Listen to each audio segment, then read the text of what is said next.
Alrighty, we're live. Let's welcome YouTube.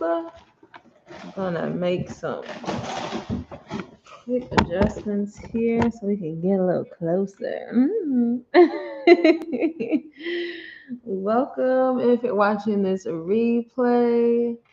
Um, Welcome to the Create and Q&A, where I create and Q&A. My name is Anjulique, also known as Anjulique the Artist.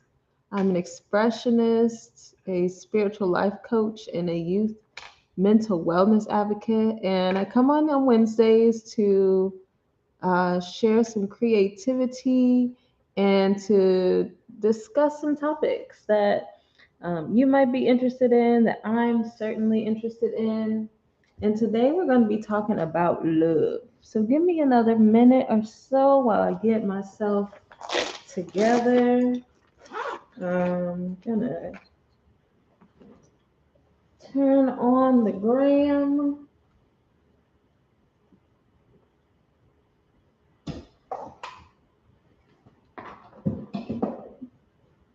And I'm on early today because I have a webinar to go to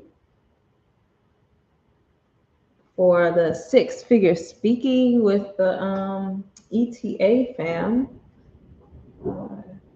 So yeah, give me another minute or so, and I will be at it. Enjoy these rain sounds, okay?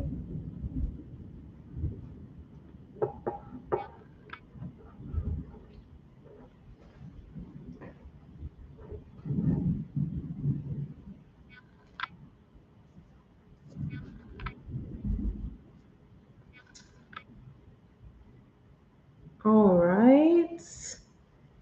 Checking connection. We're live. Lit. Oh, reconnecting. Okay. Are we live? Are we live? Okay. Welcome Instagram. Today we're going to be talking about love. I started early today because I have a Q&A to go to, not Q&A, a webinar to go to. Hey Mia, thanks for joining today. I have a webinar to go to, so I wanted to make sure I was on time for that. I was going to do it like 30 minutes before, and I was like, nah, girl, you want to create a Q&A. Allow the time for that. And I want to give a shout out to my shirt today. This is from my collection with the Redhead and Cats Redbubble page called Divine Oneness. It is an illustration of how we are all our individual, unique waves of this one divine energy, the one divine life. And I love this design so much, and it looks great on the shirt, and it's very comfy. Definitely head over to Redbubble, Redheads and Cats, to copy that. And today we're going to be talking about love, and I'm going to be working with charcoal today, so I have my gloves on, and also oil slick and some oil pastels. And if you want to see the create part, you can go on over to the YouTube. But we gonna conversate here, girl. We don't chitty chat about love today. And why this came up for me today. Ooh, it's been a minute since I opened this. This came up for me today because I realized, and I have to be aware of how I'm saying this. I realized I had some ideas about child parent relationships that I had to release and do so for my own um, desire to be a mother. I realized that I had this idea of what that kind of relationship looks like between a child and the parent. And as I've been going through these different rooms, doing the teen years room and experiencing the Trauma Drama House with Leah Abraham, and just all these different things. I think Val is also doing a mini masterclass on love. Yeah, her and Stacy in the Max house, her house. I haven't caught all of those replays, but they've been doing a conversation about love as well. And I realized that I um, had this idea that really stemmed from like media and um, I guess fairy tales. And I mean, when you think about a lot of the fairy tales, though, uh, the parental relationships are not the best. But I had this idea, and I realized that I needed to release it because human beings are all their unique individual. And if I'm someone who says that they have love for people in general, I need to be open to having that love unconditionally, even in those relationships where we believe that there's supposed to be a certain dynamic or expectation.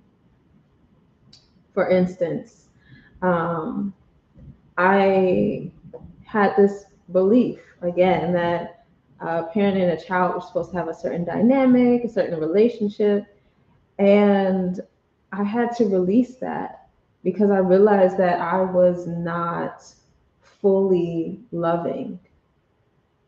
I realized that I was loving conditionally. I was saying, if we have this type of relationship, then I can actually feel love for you.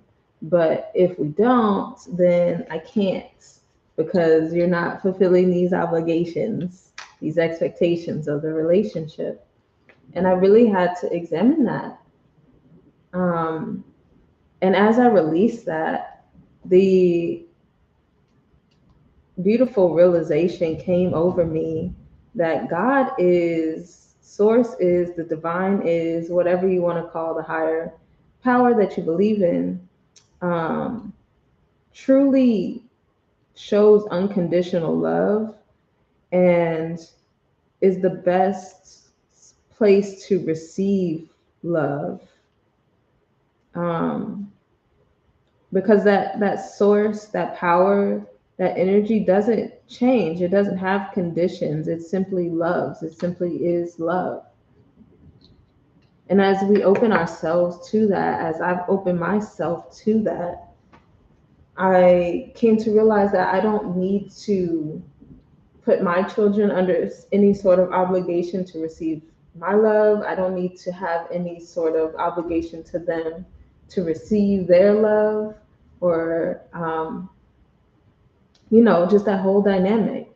And with like relationship partners, um, I don't need to have any sort of specific relationship uh, expectation to feel love for them or to feel loved by them, because I have this love from the universe. I have this love from God, this divine love that is always present, never absent, overwhelming, abundant, recklessly chasing after me, looking to fill me up at all times. Even when I was um, out in the world, I'm being careful here with this smudging because my phone is not in a thing. But even when I was like out in the world and um, heavily questioning, heavily questioning um, the presence of God and the power of God and if God actually existed or cared about me, um, God loved me because God is love all the time, and all the time God is love. And it was a beautiful realization to come to, and it helped to open my heart so much. And it allowed me to realize, like, if I'm somebody who says and believes and invites others to love the world, love themselves unconditionally, then I need to address if I have conditions on my love. And I think Ramel did a live on this recently also. And I'm not gonna try to specifically quote him on anything because I don't remember specifically what he shared, but I'm sure he mentioned how we have conditions on love and how we're taught conditional love, you know. And I think he did say that, and that's kind of one of the reasons I thought about it when I had my realization, because we are placed in the world and we grow up believing that attention is love, that approval is love, that affection is love. And we're conditioned to believe that that kind of love, if it comes from a guardian, if it comes from a sibling, if it comes from a parent, that that type of love is unconditional love, even though we can feel the pressure of the conditions. We can feel, oh, if you don't um, do what I say, I'm going to not see you the same way. I'm not going to have the same attention and affection and approval for you. We can feel the pressure from, if you don't do the sport I want you to do, I'm not going to be as interested in you. We can feel that. But yet we get fed this narrative and develop this childish belief that that is unconditional love and that we're doing something incorrect and we are not deserving of love. But when you begin to tap into the love of the divine, when you begin to connect with your inner knowing, you start to see, like, oh, those are conditions. Those are conditions. Those are terms and conditions. You signing a contract. And it's wonderful to have that awareness. I think it was last week where I talked about accountability and how awareness is a um, huge factor in being accountable, because you have to because we have to be aware in order to be accountable. If we're not aware of what our situation is, what our results are, what our expectations are, just what our life is doing, we can't be accountable. We can't be accountable if we don't have awareness. And so when we become aware that we are living in a space, in a place of conditional love that we've been taught was unconditional love, we can step back and say, oh, how is this reflecting in how I am interacting with people? How is this reflecting? How am I repeating this in ways where I'm like, I am a right person, I'm a loving person, and I love people if they do that. Because that's what unconditional love is. And for myself, I was like, I've been doing that. And as I've been investigating, I'm like, those are conditions. It's a literal term of a condition, the literal definition of condition.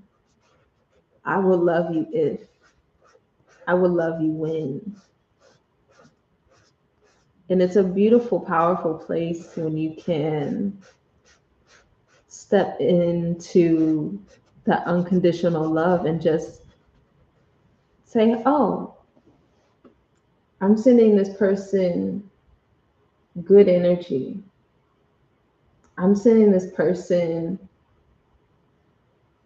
joy. I'm wishing them peace. I'm praying for their prosperity. I'm praying for their patience, for their strength. I hope they're having a good day. I can smile at this person. I can hold space for them. I can have compassion for them. I can be patient, kind, and slow to anger with this person because that is unconditional love. They don't have to be doing, they could literally be doing the opposite of things that make you feel angry, uh, frustrated, and, impatient. But when you are connected to that divine love and that presence, you can be like, oh, they're just living their own experience.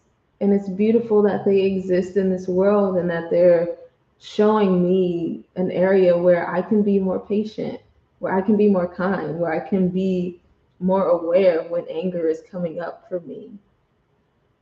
It's a beautiful space. And that's why I wanted to talk about it today because I just love that.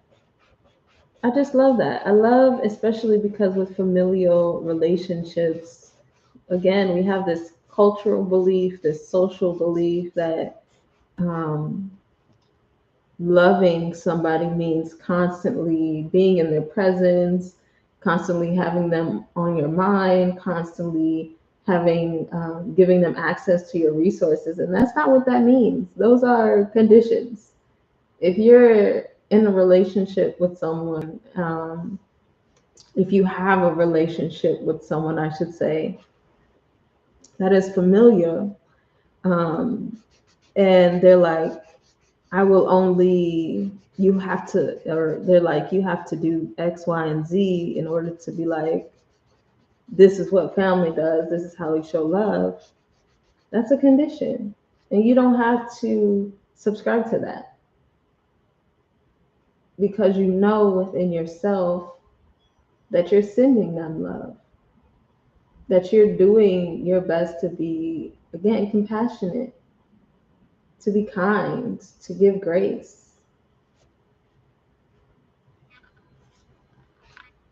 And you don't have to do all of these other expectations because your love doesn't have conditions. And if their love has conditions, cool. That's fine for them. That is fine for them because guess what? The universe, God, Allah, Buddha, the creator, the divine, again, whatever you want to call it, the creator of our divine oneness doesn't have conditions on their love. And you can receive that love all day, every day, whenever you want it. And you can release the responsibility of this other person to love you. You can release yourself from having to perform to be loved by them because that's what they told you you have to do in order to receive their love. Because as human beings, we do require love. It's a part of our like basic needs. And that love can come and does come from source. During my realization, I came to the understanding that all love that anyone is shown is a reflection of source's love for you. Is God showing love to you through that person? And even if one moment um, they have love for you, and then another moment they don't, that's okay. That was divine working through them in that moment. That was divine working through them in that moment to show you love. And if they're like, well, I take it back. I'm not, I don't show you that love. I rescind my kind gesture. It's too late. I already felt the love. It's too late. You already showed it to me. I already got it. And the moment has passed. And I also saw something recently. And again, I think Raymel posted this about how, in order to elevate emotionally and to not feel like bogged down or tied into the game of life, or trapped by it, that you have to release your emotions, the emotions that you replay and you relive through your memories, the good emotions also, not just the painful ones. And when I heard that, I was like, that is also true. Because when you're so attached to the beautiful, loving, pleasant emotions, you get into a comparison mode. You start to say, this is love, this isn't love. I remember when I had that really good feeling with this person, or I had this really beautiful experience with this person. I'm holding on to that, and it doesn't allow you to invite in new experiences because you're so fixed on that time when things felt good, on that time when things were really awesome and great and spectacular.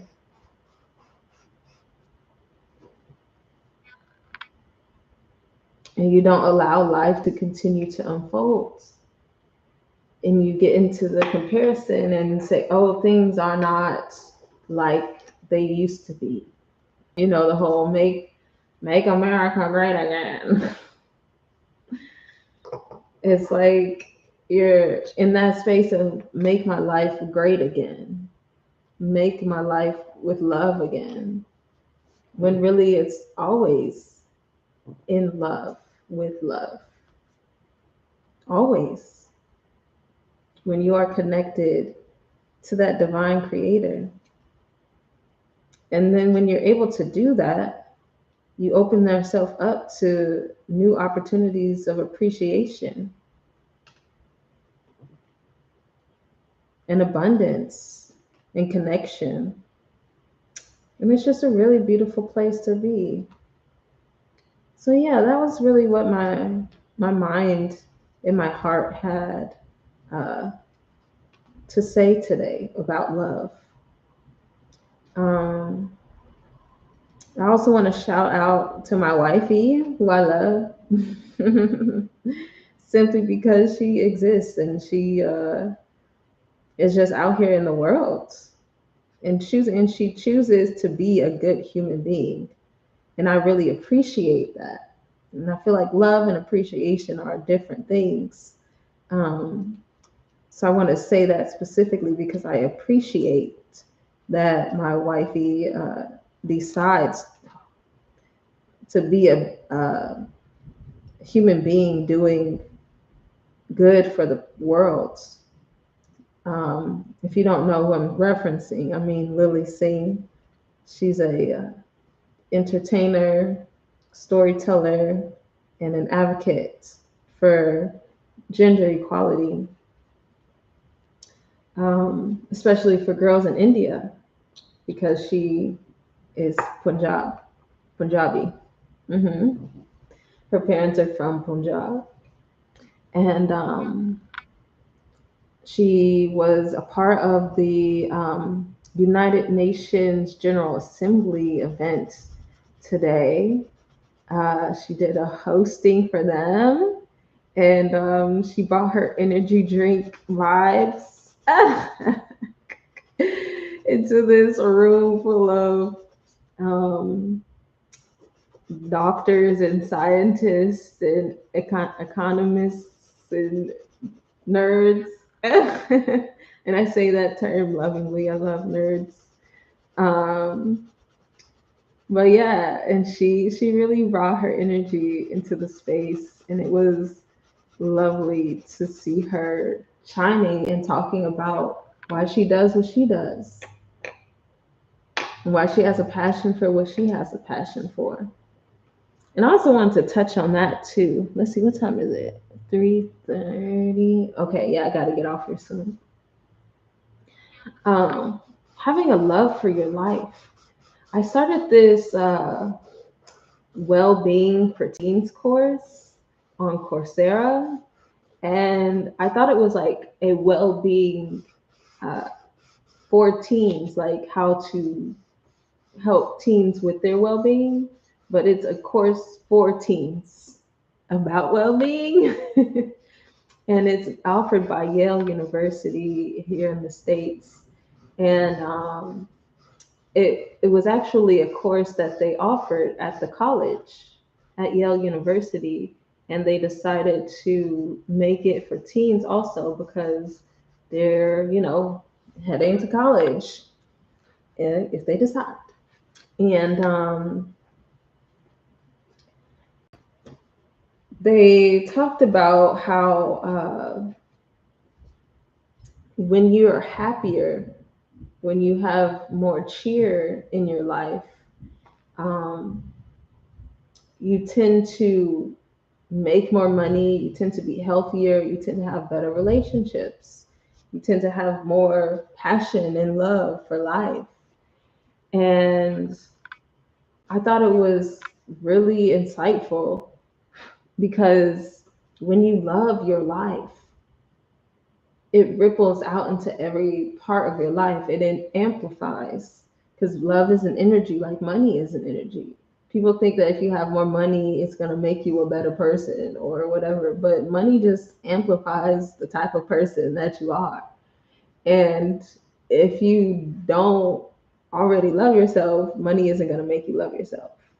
Um, if you are not a kind person, money is not going to make you kinder. And if you are a kind person, money isn't going to turn you into an evil person. You feel me? Uh, so I really appreciate that they brought that up because when you love your life, it really does amplify every part of your experience. When you love yourself, let me put it that way. When you love yourself, and they said something, um, I think it was life satisfaction is being happy with your life and in your life. With your life, the way that it's set up, and in your life, in the way that you're acting and you're relating, that is what they measure life satisfaction, the nerds, because this is a science. They got the graphs and the charts and the data sets and all the things. Um, but when you love your life, it amplifies every other area, and it helps you to be in love with your life and in your life. When you have love within yourself, it's just a beautiful thing. And I'm just grateful for the awareness because it was a time when I did not really love myself. And here's the thing, I had a certain kind of confidence, and now that I'm more aware, I can see it wasn't particularly confidence. It was more of a shield of confidence. It wasn't like genuine confidence.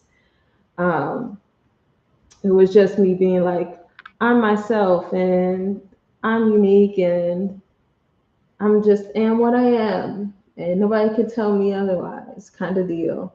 Um, but that was a shield that I was using to protect myself because I didn't want to be I didn't want to face my pain.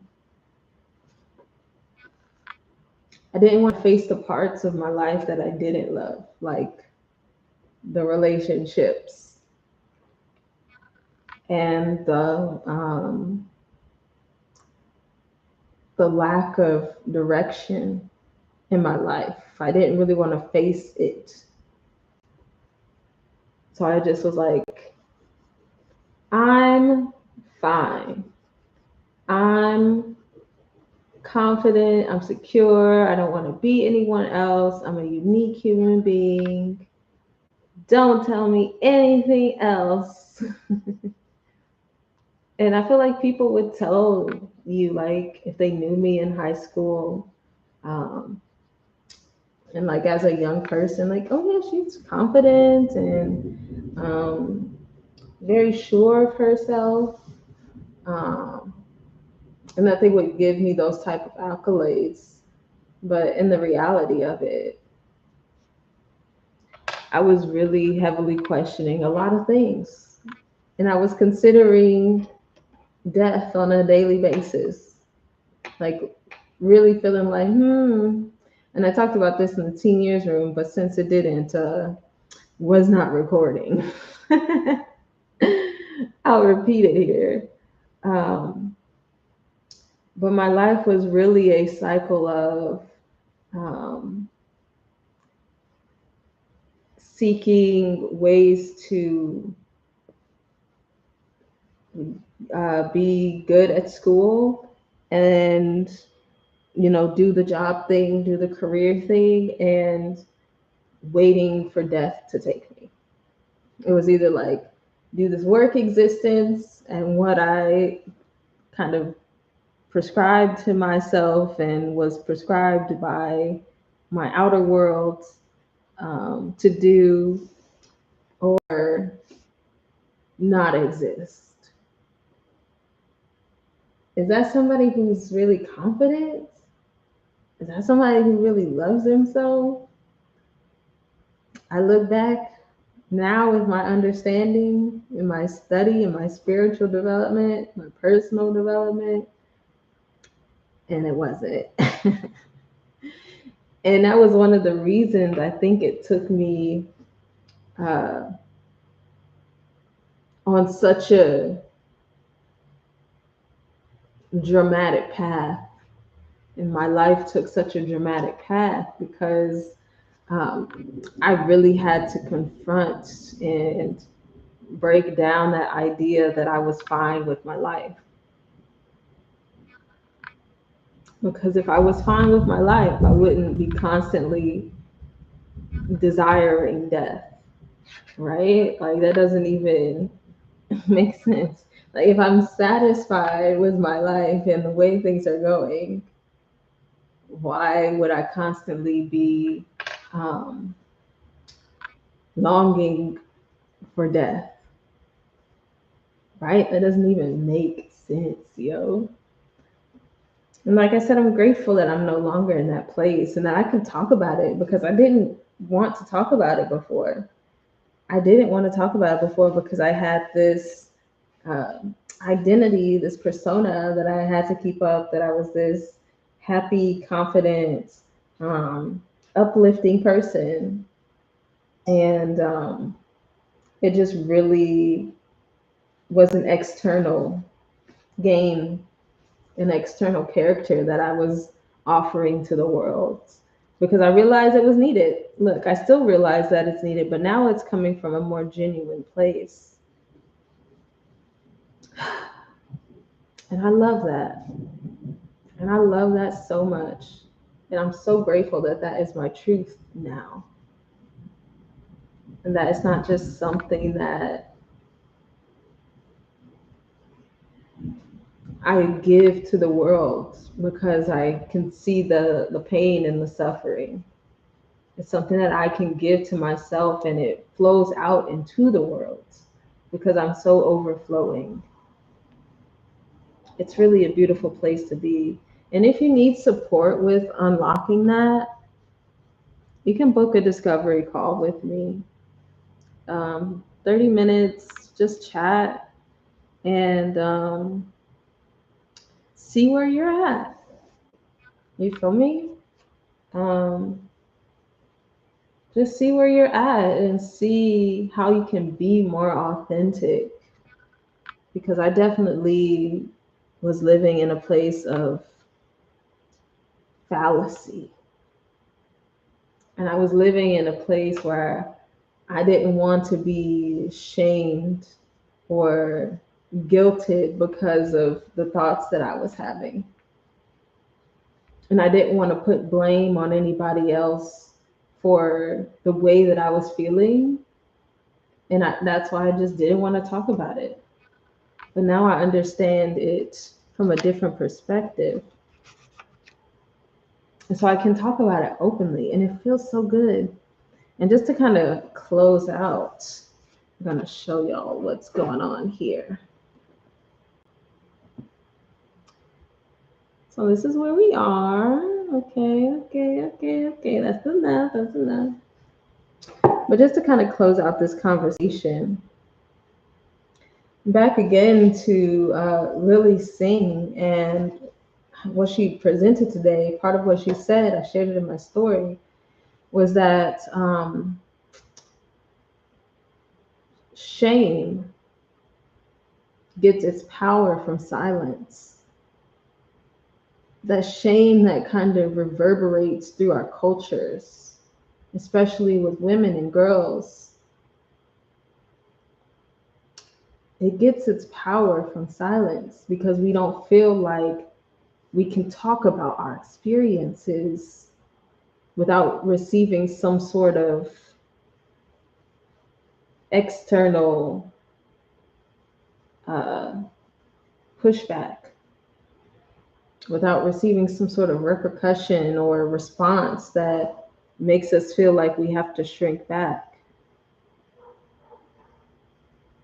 But the reality is, the more that we share our stories without shame, without guilt, without blame, the more powerful we allow ourselves to be and others to be. And the better relationships we can have with people because we actually are communicating who we are and we fully understand ourselves. And I say fully in like a very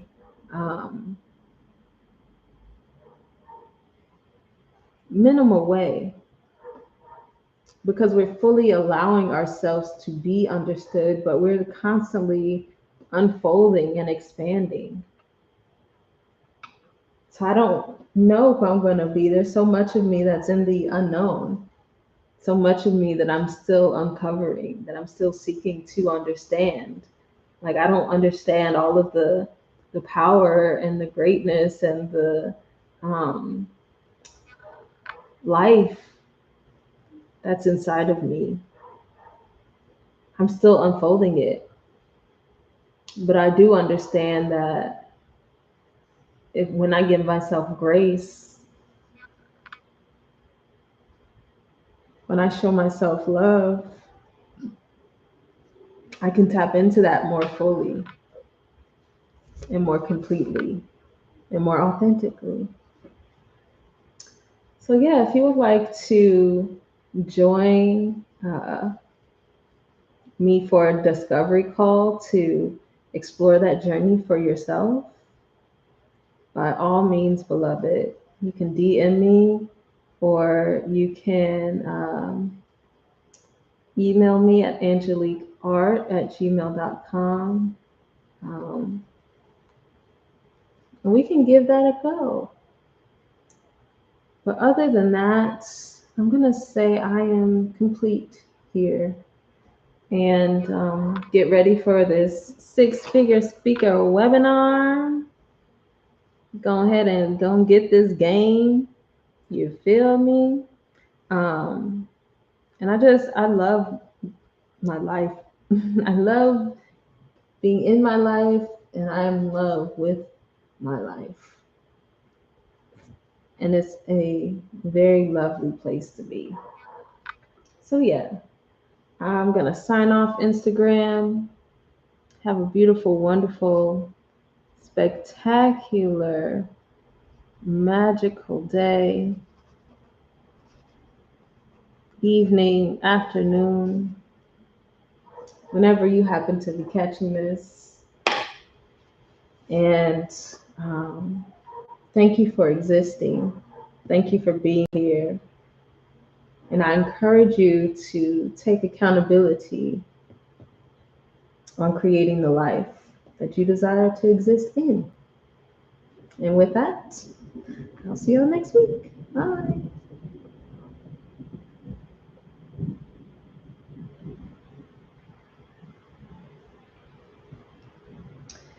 All right, YouTube. I think I'm gonna just make some um, little marks in here.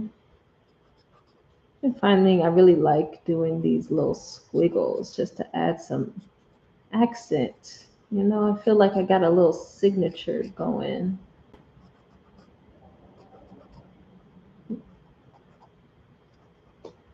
You know, like a little this is how you know it's an Angelique piece. Uh-huh. You feel me? It's the Angelique. Angelique piece.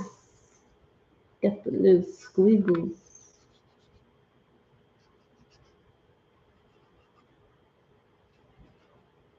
The little squiggles. And I also love that. I love becoming more confident in my artistry. Because there was a time when I didn't have like an art style. I didn't know how I wanted to express myself creatively. I thought, you know, I had to like be like other people or like, but also like not be like other people because then you're copying and you're imitating and whatever. But I've come to find that's not really a thing if you're an artist. Because again, we're all unique human beings on this planet and we can't really be that much like another human being, you know? So I'm gonna let this, I'm sure this oil slick has dried already. Let's put this down. And voila. Ooh, I like this. This is fun.